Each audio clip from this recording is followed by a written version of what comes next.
घर में तो मैं ऑलरेडी थी, मैं बाहर जाने का कह रही थी। चलिए मैं आपका साथ देने घर आ गया। तुम पागल हो, पता है ना? मैं पागल हूँ? अच्छा जरा बताएं कैसे? तुम अपने आप को बिल्कुल भूल गए हो। क्या दुनिया में वाकई ऐसे लोग होते हैं? कभी कभी मैं सोचने पे मजबूर हो जाती हूँ कि तुम इंसान हो या फरिश्ता हो। नहीं नहीं, मुझे इंसान ही रहने दें आयत। वैसे भी ये सब कुछ मैं सिर्फ आपके लिए नहीं कर रहा, हम दोनों के लिए कर रहा हूँ।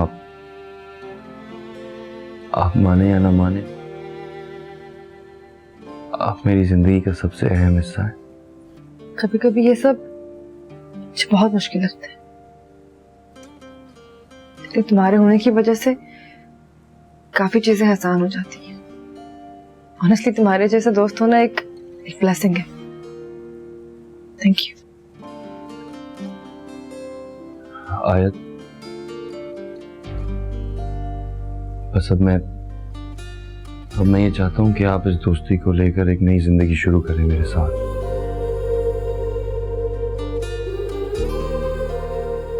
हमारी इस दोस्ती को एक नया नाम दें। अच्छा मुझे पता है आप मेरी इन बातों से बहुत चिढ़ती हैं, लेकिन फिर भी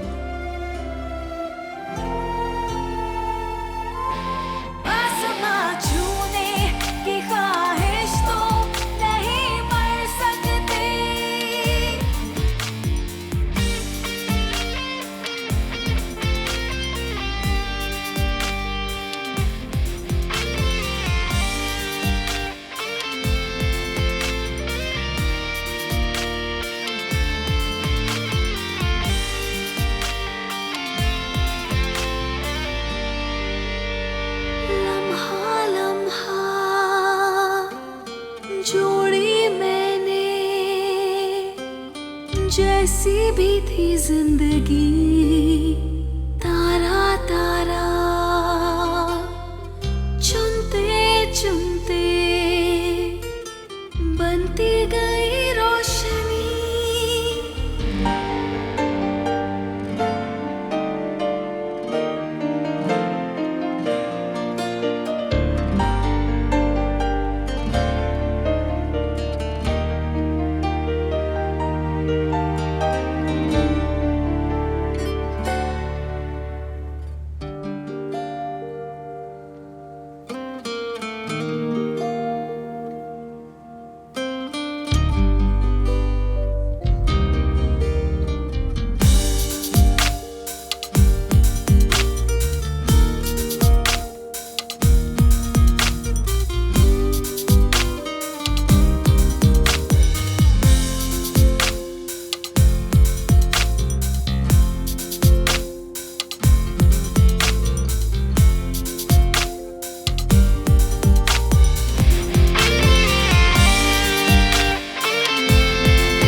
कुछ कॉम्प्लिकेशन हुआ है, बेबी मूव हुआ है।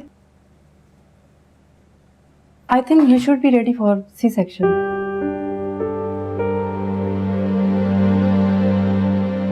कब की डेट है doctor? Within a week. आप परेशान हो, सब ठीक हो जाएगा।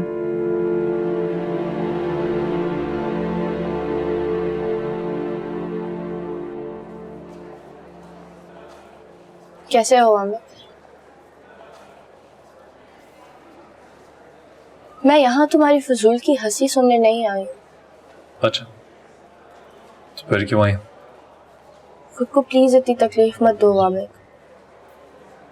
इस सब से किसी को कुछ हासिल नहीं होगा, बल्कि तुम्हारे खुद के लिए बहुत मुश्किलें पैदा हो जाएंगी। देखो तुम प्लीज अभी लेक्चर मत दो, यहाँ रोज मिलता है। हाँ एक बात जरूर है, वहां बाहर की दुनिया से जब इस दुनिया में आता है ना तो दोनों का फर्क बखूबी पता चल जाता है। जानती हूँ मैं, फर्क होता तो है, लेकिन इंसान अगर थोड़ी सी हिम्मत करे तो वो इस फर्क को खत्म कर सकता है। तुम यहाँ ये सब कहने आई हो?